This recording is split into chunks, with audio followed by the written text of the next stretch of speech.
Narayana. Hari Om, and good morning from Vancouver. If you think about what you ate this past week, from Monday to Sunday, we will think that we ate food, but most of what we ate is food products.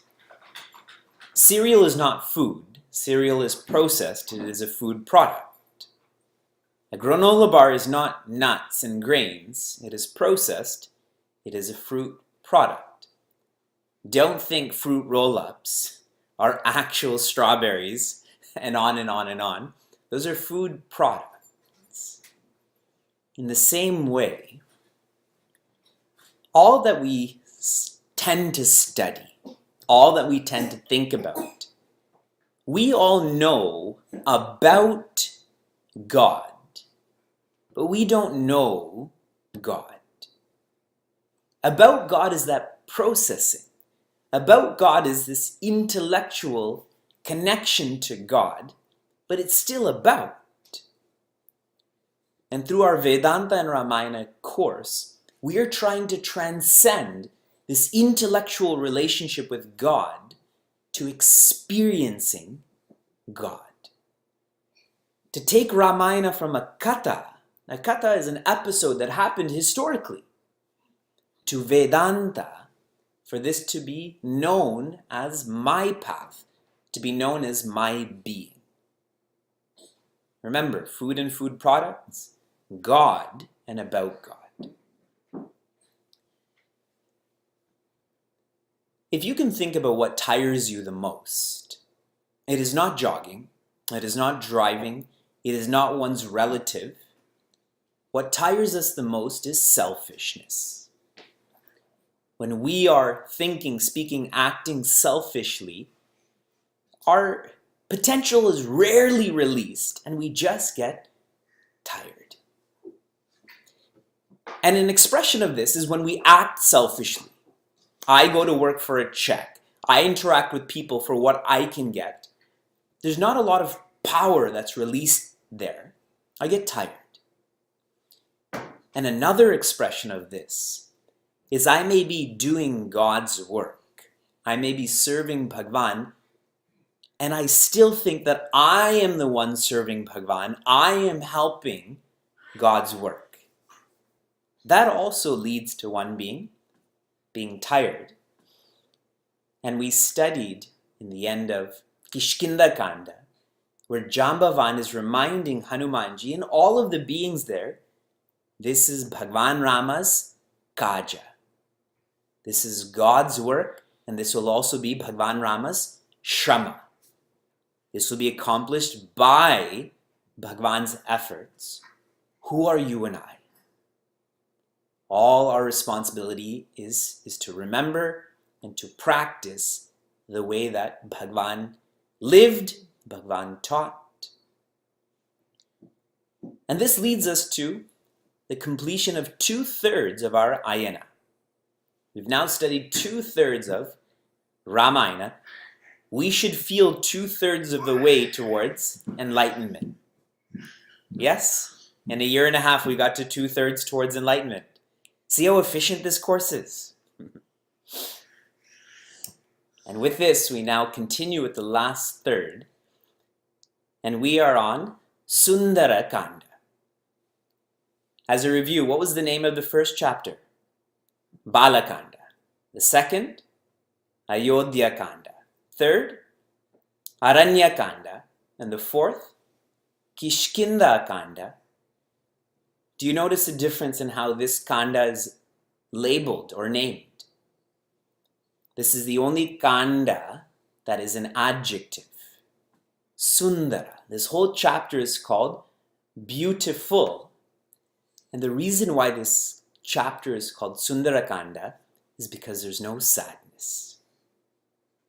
In every Kanda we've studied, there has been sadness.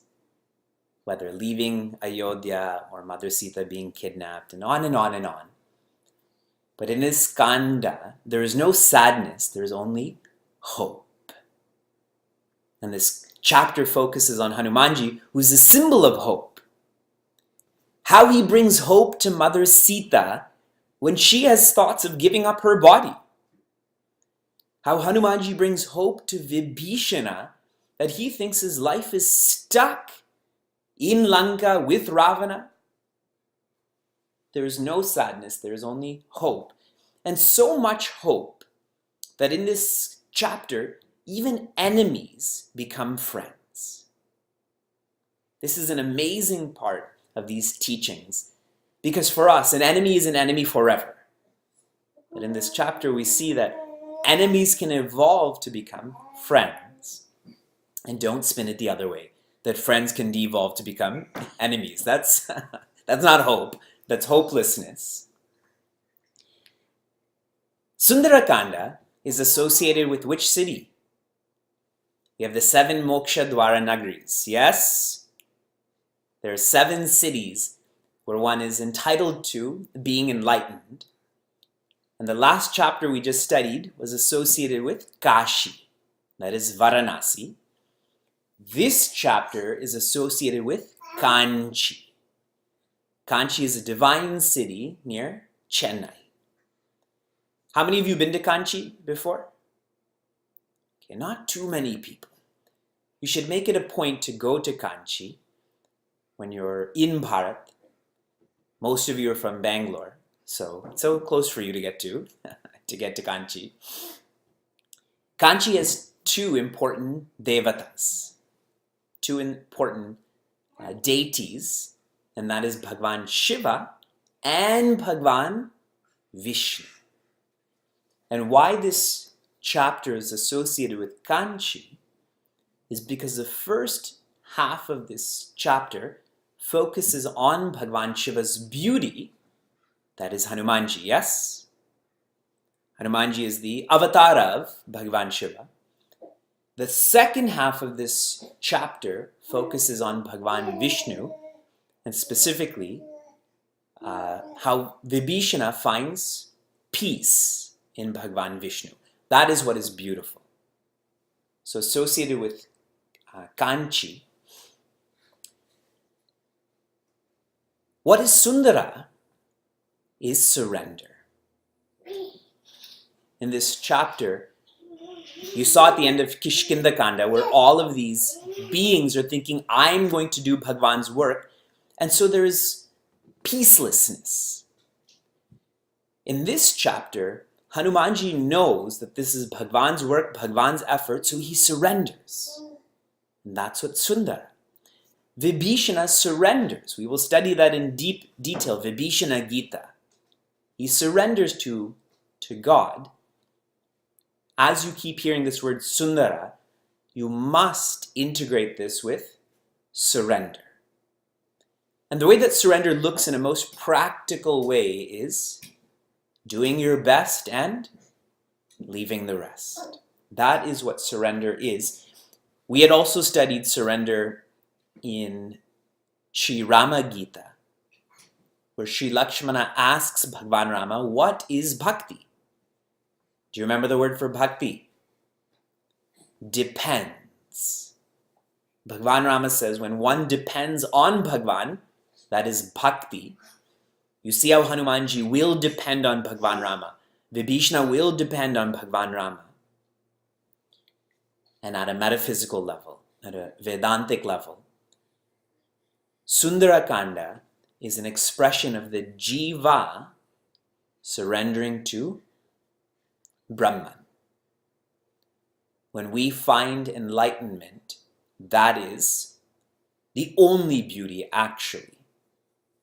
Someone can be symmetrically very beautiful. Their face is aligned. They have hair that shines without any sort of hair product. They don't have any cavities. And on and on and on. But if they're unhappy, how much time do you want to invest with them? Not so much. When someone is happy, they may be asymmetrical in appearance. They may be rough in their behavior, but they're happy. And we want the same. We're drawn to that. Some more technicalities to introduce Sundarakanda. Lanka is known as Trikuta. Trikuta means there is 3 hills in Lanka. And one of the hills in Lanka is known as Sundara mountain or Sundara hill. So this is also known as Sundarakanda because Hanumanji lands there. Hanumanji goes there. And throughout this chapter, the word Sundara is used a whole lot by Goswamiji. What Swami Tejomayananda had shared in regards to what is Sundara, he said Dravati. Do you know what Dravati means? Dravati means to melt. Like Dravya. Dravya we tend to think of clarified butter. It's that which melts. What melts away our ignorance is Sundara. What melts away our separation from our Creator, from creation, is an impure mind. So purity of mind is Sundara. Many ways to look at this, whether physical in the name of the hill, or the journey of a seeker to themselves, or the sadhana one engages in to develop purity of mind. And finally, what Sundarakanda is known for, and I think most people focus on this chapter for this is known as the Wishfulfilling ganda.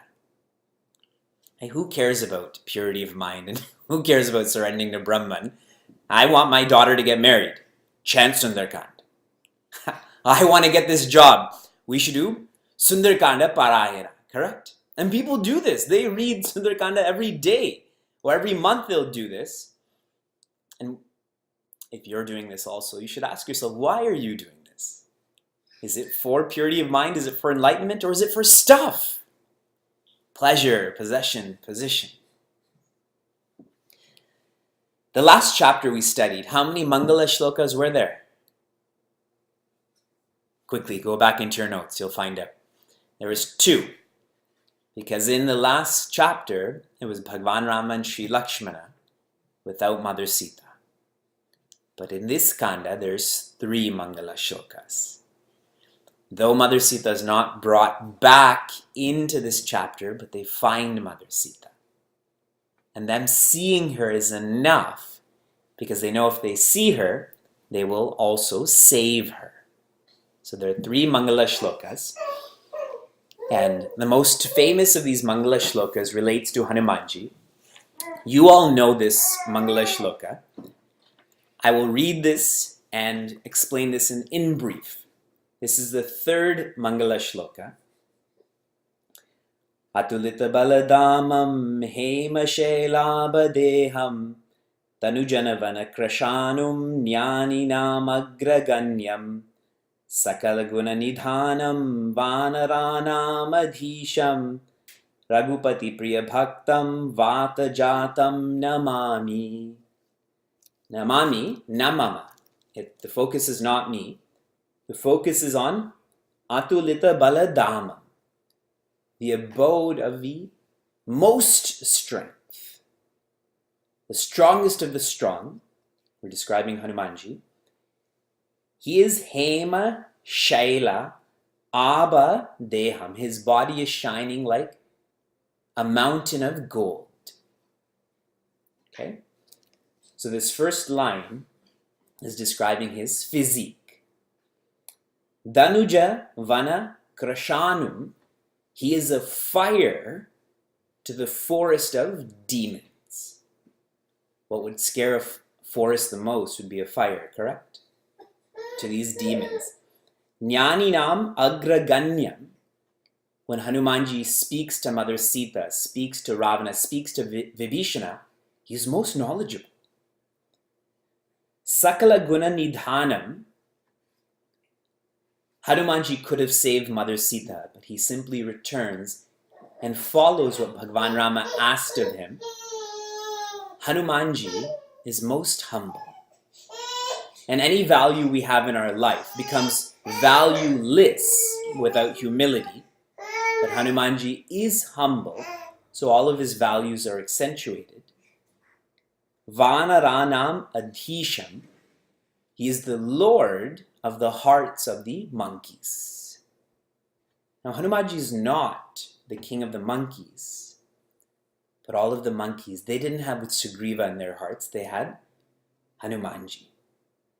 When Hanumanji returns to the monkeys and says, Sita drishtva, seen Sita, they all start kissing his tail and lifting him up and throwing him in the air, putting him on their shoulders.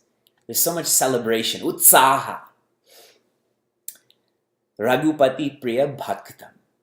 And this is the famous imagery where Bhagwan Rama takes Hanumanji's head and places it on his neck, which we chant in Hanuman Chalisa. Vata Jatam. He is the son of the wind. When Hanumanji returned to that whole festivity, each of those monkeys thought Hanumanji was just with them. If you think of the wind is in Portland right now, correct? And Vancouver, and Toronto. So just the Canadian cities, that's where the wind is. And Morgantown, and Peoria, and on and on and on. The wind is serving all at once. Like Hanumanji, this is why this is a wish-fulfilling chapter. It's not a zero-sum game. If I have my wish fulfilled, you can also have your wish fulfilled. They don't have to be anti each other. In a simple way, this is what this Mangala Shloka is teaching. And for all of those who are paying close attention to this Mangala Shloka, this is actually a summary of all of Sundarakanda. The whole Kanda, this is the summary. We will see how Hanumanji realizes his own strength, shines like a mountain, defeats the Rakshasas as he's going to Lanka, meets Mother Sita, Vibhishana, does so, and he receives the blessings of Mother Sita to have all of these virtues. Ashta Siddhi Navanidhi ke Data. He returns back, the monkeys are so happy, Bhagwan Rama is even happier, and Hanumanji was serving all of these people all at once. Namami. This is how we should live also. Good. So now we've studied all of Sundarakanda in one shloka. We will study only one chopai today. This is a very famous chopai. I'm in the first section of chopais. I'm reading the Doha. And this is the second line of the Doha. Rama kaju kine binu mohikaha vishram. Rama kaju, Bhagwan Rama's work, kine binu. Without completing that, mohikaha. How can I vishrama? How can I rest? Who is he speaking to? Mainaka. He is speaking to the mountain that came out of the ocean. So leading up to this, when Jambavan tells Hanumanji, Rama Kaja Tava Avatara, that you were born to engage in Bhagwan Rama's work, he realized his purpose. So there's performance, there's peace. And he tells all of the monkeys that are there, wait for me. And this is such a subtle teaching. He says, wait for me. We came here as a team, and we are going to leave here as a team. And he is the one who's going to find Mother Sita, and he says, Make sure that you wait for me, because when we go back, it shouldn't be that I'm the only one who is rewarded for all of this. We did this together. So much humility that he could say, you go back. I'll finish this work and then meet you. But he says, wait for me. And then he lightly jumps onto a nearby giri. His giri's name is Mahendra. And then he's focusing on Mother Sita. And there's so much intensity that when he jumps from that mountain, from that hill, that actually gets pushed down to Patala. That goes to the lowest part of creation. With such intensity and passion, Hanumanji begins. And as he's going, he's flying over this ocean. And I think people loved watching this portion of Ramananda Sagara's Ramayana, no? People love Sundarakanda and seeing Hanumanji kicking his legs as he's flying over that ocean and his tail going up and down like that. And the costumes are so poor, but people loved it. So he's flying over, and Mainaka rises from the ocean and says, why don't you rest? You have a long journey. How far is this journey? Shata Yojana, 800 miles. From Rameshwaram to Lanka. It's a long distance. You should rest here. And in Valmikiji's Ramayana, in Goswamiji's Ramayana, this is a very short portion, but in Valmikiji's Ramayana, this mountain is not just a mountain, it's like a guest house. Like a 7-star guest house. It's like a cruise ship. A cruise ship is like a mountain in the ocean, right? That's what this is like. Lots of food and dancing and beds and all of that. And Mainaka is saying, rest. And Hanumanji says, sure. And he touches Mainaka, prostrates to Mainaka, and then continues. He says, having not completed Bhagwan Rama's work, how can I rest? So we all know this already. Though it is lovely to hear this again, what is the deeper significance of all of this? When Hanumanji is on that hilltop, Goswamiji says, Bara Bara Raghuvira Sambhari. Again and again, he's remembering Bhagwan Rama. He's remembering Bhagwan Rama's work, and that's what makes him strong, physically, mentally. So for us too, especially tomorrow, Monday morning, Bara Bara Raghuvira Sambhari, remember the purpose of your life. Remember the gifts of God, and we will be physically stronger. We will be mentally stronger. No obstacle can touch us. We will move obstacles. And Hanumanji takes off.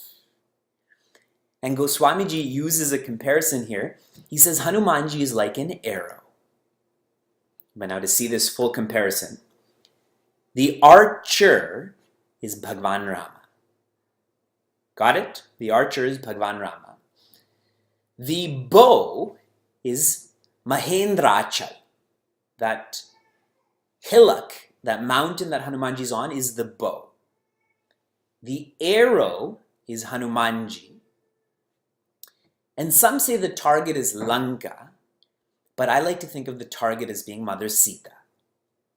An arrow doesn't have to be destructive, correct? An arrow is that which reaches its target, and Hanumanji reaches Mother Sita. And this is the most beautiful symbolism because it shows us exactly how we are to think and speak and act. We are to be arrows. Arrows towards Mother Sita, who is peace. The pursuits in life, pleasure, possession, position, and peace. An arrow that's left God's hand, it doesn't miss its mark. But if we forget God, our arrow goes here, our arrow goes here, our arrow just fizzles out. This is very beautiful symbolism. And thinking more about Mainaka, the journey of Hanumanji to Mother Sita can be interpreted in two ways. The more traditional way to interpret this is that Hanumanji is a seeker And Mother Sita is the sought. So Hanumanji is you and I, and Mother Sita is peace or Shanti. And the first obstacle when we begin our sadhana, traveling over this ocean is our sadhana, is our disciplines. The first obstacle is rest. We feel like we worked so hard Monday to Friday, we should sleep in on Saturday, correct? The idea of rest gets perverted when we start to reward ourselves in the opposite. On Mahashivratri, we fast so much, and then as soon as Mahashivratri is over, we indulge it, correct? And what's fascinating about Mahashivratri is we have our own tactics about timings when it comes to Mahashivratri, right? If you're really hungry, you use the sunrise and sunset. If you're more strict, you follow 24 hours. But you think me going to sleep is like 24 hours, so I should just eat before I go to sleep. You see how that rest becomes perverted to reward. And what Hanumanji does is, he touches that, and then he continues, which shows that he's acknowledging that there are pleasures. There is possession, there is position, but this is not peace. He says to Mainaka, how can I engage in all of this when there's no peace? So that's the traditional way of thinking of this journey. And another way to think of this journey, which I like more, Hanumanji's nature is Bhagavan Shiva, correct? And Hanumanji is known as the Guru. And Mother Sita, for that moment, lost track of Bhagavan Rama, lost track of her nature as Brahman, and so she symbolizes being a jiva or a shishya, and how the Guru will travel over all obstacles to reach the shishya when the shishya is ready. In her intensity of missing Bhagavan Rama, that is, she's missing her own nature, the Guru will come and will not rest. Such Sundara, what other word to describe this but most beautiful. The final thought from this whole journey, and there's more obstacles that will come. What Hanumanji is teaching us is to not feel tired. For someone who wants enlightenment, they have to be tireless. They cannot succumb to the needs of their body, the needs of their mind, the needs of their intellect. They have to transcend all of that. And that's a casualty for all of us, isn't it? Just sleep. We all sleep more than we need to. Leave alone letting go of likes and dislikes at a mind level, or this idea of deservership at an intellectual level.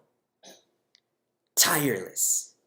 We should keep pushing these equipments to their limit, because that's the only way we will find peace.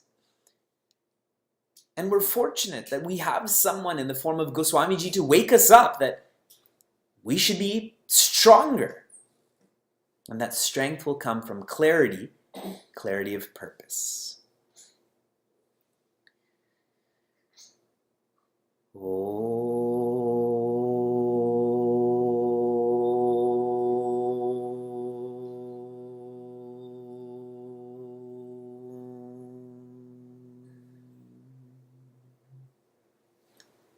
Narayana.